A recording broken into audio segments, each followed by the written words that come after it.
Welcome to the deep dive. We hear it all the time, that IELTS reading section. It feels like climbing Everest for so many test takers. Oh, absolutely. That pressure, right? The clock ticking. Exactly. Yeah. And you're staring at a paragraph, maybe for the third time, and the answer just seems gone, hiding somewhere else. You're definitely not alone if you feel that way. We hear that constantly. And here's the thing, it's often not actually about how good your English is. It's more about, well, the strategy you're using, your navigation tools for this specific test. Precisely. We've looked at a lot of IELTS stuff, and a pattern emerges. People get bogged down. They use approaches that seem logical but just eat up precious time. So that's our mission today, really. Yeah, we want to hand you some really effective strategies, things that can actually make a difference. We're talking about moving past the basic errors, the sort of rookie mistakes, and getting you equipped to, well, handle this section confidently. Boost that score. Get you the band score you're aiming for. Okay, so let's dive straight in. Strategy 1 involves a pretty fundamental shift. A lot of people, their instinct is read the whole passage first, Yeah. carefully, understand everything. Right, get the big picture. But think about it. 60 minutes, 40 questions. Is that really the best use of time? It might actually be working against you. It often is. So what if you flipped that? What if you went straight, and I mean straight, to the questions first? Okay.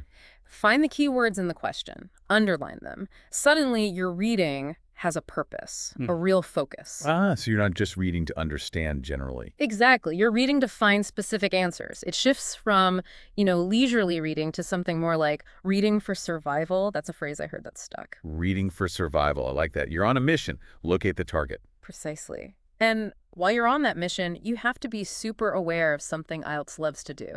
What's that? Synonyms.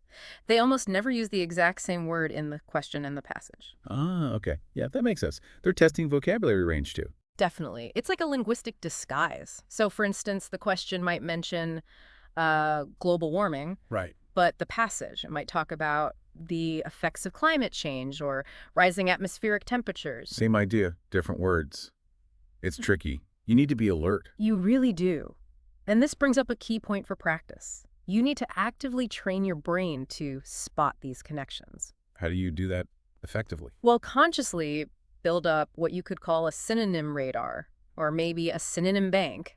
When you're practicing and you see a keyword in the question and find its synonym in the text, make a note of it.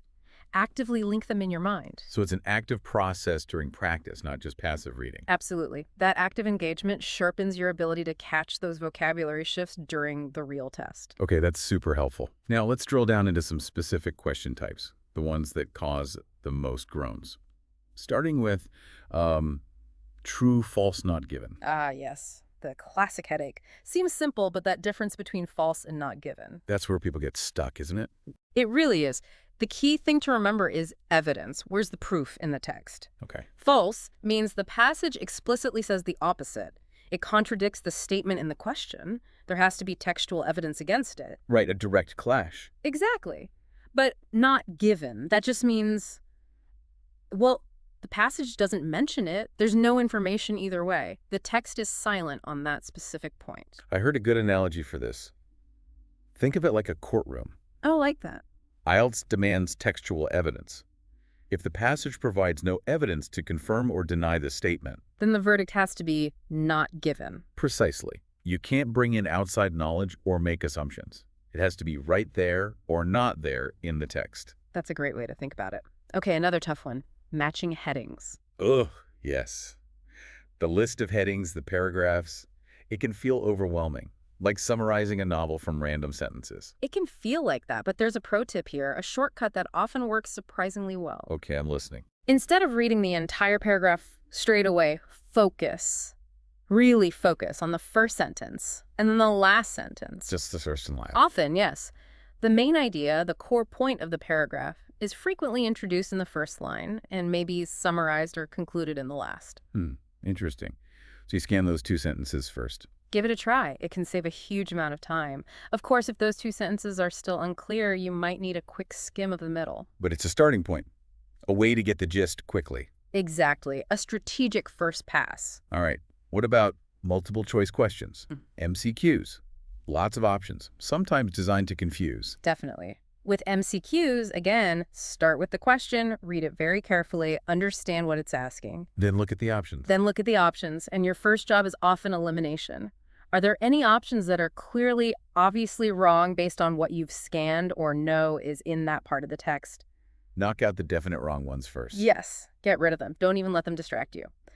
Then, for the remaining options, No. this is crucial. Don't just guess. Please don't just guess. Don't pick the one that sounds right or matches your general knowledge.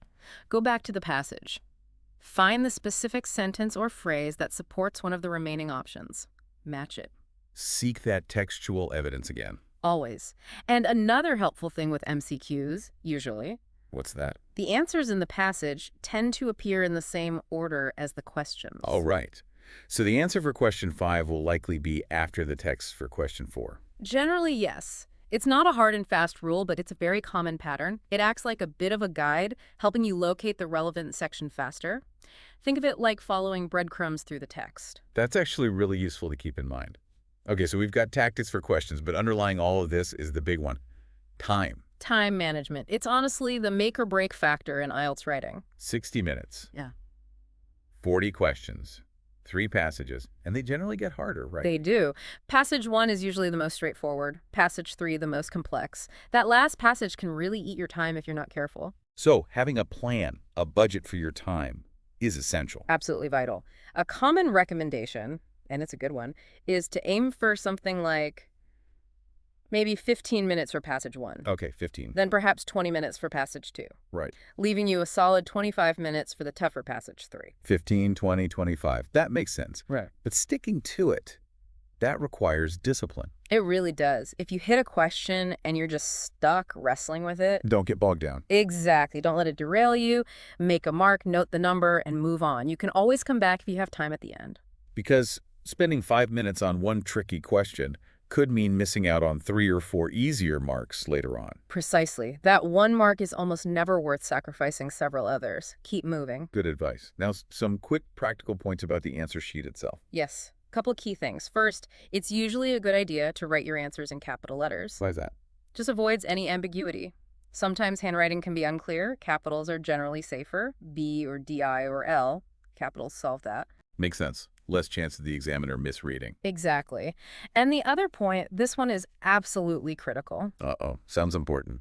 It is, unlike the listening test, there is no extra time at the end of the reading section to transfer your answers. 0.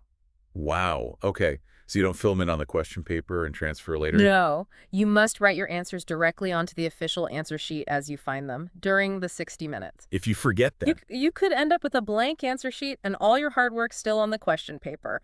It's devastating when that happens. So, answer sheet as you go. Always. Okay. Massive heads up there. Finally, let's talk practice. Doing practice tests is obviously important, but how do we make that practice really effective? Well, timed practice is essential, absolutely. You need to get used to the pressure. But the real learning often happens after the test. In the analysis. Exactly. Don't just mark it, see the score, and move on. You need to dig into your mistakes. Ask yourself why you got a question wrong. Okay, like what kind of why? Was it vocabulary? Did you just not know a key word? Or did you misread the question? Maybe you missed a small but crucial word like not, or only, or some. Or maybe you found the right part of the text but misinterpreted it. Precisely. Or did you fall for a distractor in an MCQ? Understanding the reason for the error is how you start making it. That makes sense. It's about quality of analysis, not just quantity of tests. That's what the top scorers do. They study smarter, not just harder. They learn from every single mistake. Right then. So we've covered a lot of ground. Let's give our listeners a task, a mission following our theme. Okay, let's... All right, everyone, here's your challenge. Find an IELTS reading passage, maybe from a practice book or online. Set a timer. Use that 15, 20, 20-minute guide, depending on which passage it is. Apply the strategies we talked about. Question first. Watch for synonyms. Tackle the specific types. And then, when you're done and you've checked your answers, head over to the comments section for this deep dive. And tell us, which question type gave you the most trouble this time? Was it matching headings? True, false, not given? MCQs? Let us know which one felt like the biggest hurdle for you on that specific practice. Because we'll be reading those comments carefully. If we see a lot of people struggling with, say, matching headings. Then maybe that's what we need to tackle in even more detail in a future deep dive. Exactly. We want this to be driven by what you actually need help with. And hey, if you found this useful and you haven't checked out our first couple of deep dives, definitely go back and have a listen. Yeah, we're trying to build up a complete picture, helping you piece everything together. It's all part of the journey, building up those skills, those strategies, step by step, towards that band 8 or higher you're aiming for. We're building this together one episode at a time.